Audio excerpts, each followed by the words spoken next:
अभी दूसरी मल हो रही है खान मोहम्मद शोरो और हलीम खान पठान की। देखते हैं कौन कुछ नसीब है। दूसरी मल जो जीतता है, पहली मल खान बहादुर जीत चुका है। दूसरी मल का मुकाबला हो रहा है, जोर आजमाई कर रहे हैं एक दूसरे को, पहलवान गिराने की कोशिशें की जा रही है।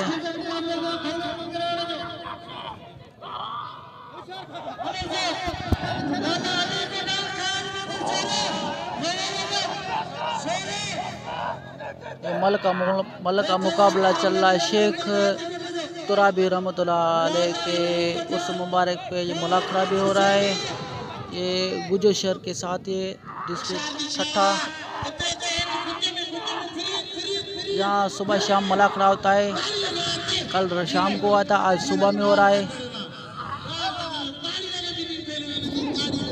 मेरे ख्याल में एक बार हाथ ढीले हो गए, पर नहीं।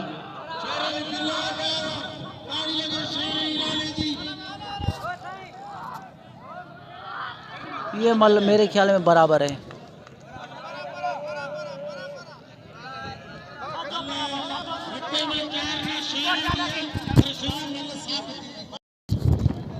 हलीम पठान खान मोहम्मद शोरे